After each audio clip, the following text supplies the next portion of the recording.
Hey, what's up YouTube? This is Josh from Team YCS coming up with his deck profile for YCS Philly. Going to get my regional invite. This will be a deck profile on my Gravekeepers, and let's begin. 3 Gravekeepers Commandant. You just discard him to the graveyard and grab Necro Valley. Plain and simple, and when Necro Valley's on the field, you can summon him, and he's a 2100 beat stick. Plain and simple. Next, 2 Descendant. You contribute 1 face-up Gravekeeper other than this card to destroy 1 card your opponent controls. I feel it's really good. I feel it's a little cloggy at 3. That's why I run 2. It's my preference. 1 Gravekeeper's Assailant. When Necro Valley's on the field, when I declare attack with this card, I can switch 1 face-up monster my opponent's controls to defense mode or attack mode, vice versa. And it's a 2000 attacker when it does that, so they're sitting on Spear Reaper, I'm going to keep nailing them.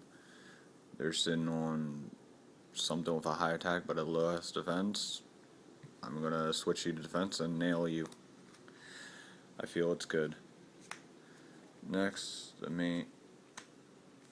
one of the main keys of this deck, Gravekeeper Spy. When she's flipped, I want to say it's a girl, but when she's flipped, I get to special summon 1 monster with 1500 attack or less from my deck, Gravekeeper I mean. So set her down first turn, flip, get a recruiter out, summon a Descendant. I got double explosion plays. Really good.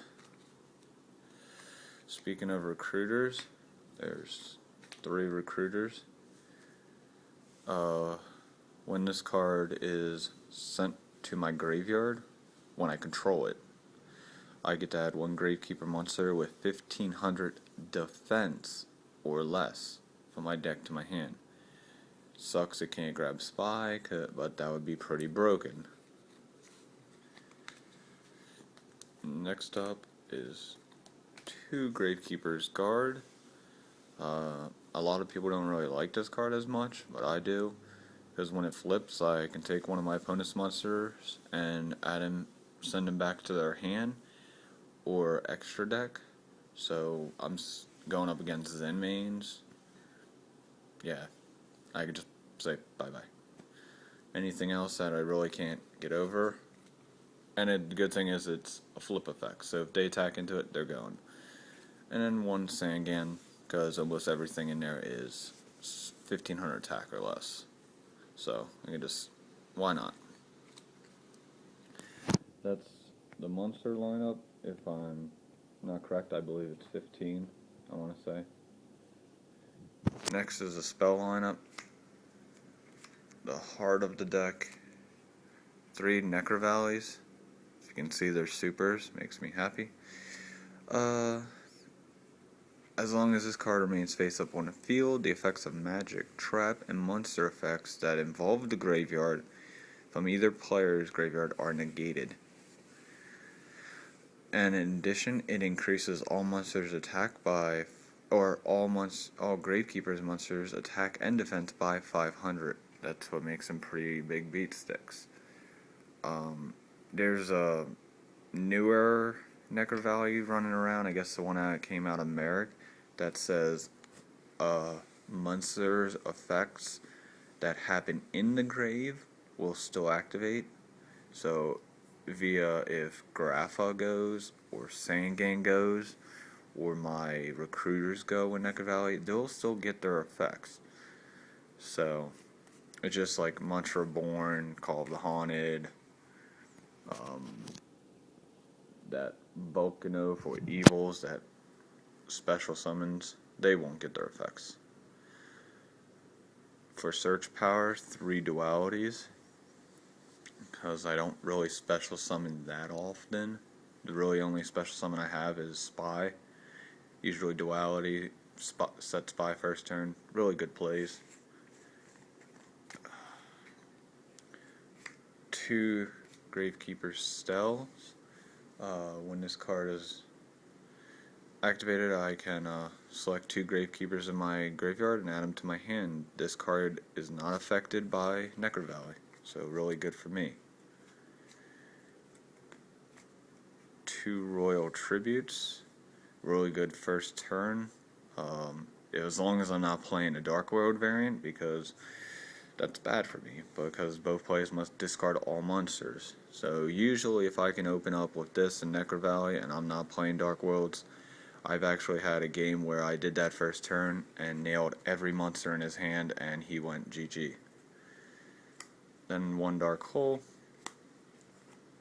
and 1 Book of Moon. Either to play with my spies and my guards again or play offensively, doesn't really matter. Next are trap lineups. 3 Fiendish Chains, because there's a lot of nasty effect monsters running around. I could say no to him. Also, if I'm about to be attacked directly by a big effect monster, I can say no to the attack too. Plus, really good against the Inzektor matchup. They summon that Dragonfly, I say no to Dragonfly. Then, of course, the Solemn Brigade. 1 Judgment, 2 Warnings. Standard. In this deck, I run 2 Starlight Roads because I want to keep my field as protected as I can.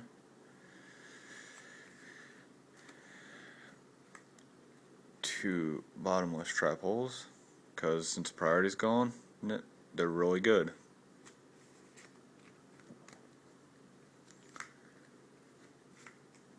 2 Torrential Tributes. Yet again, priority's gone.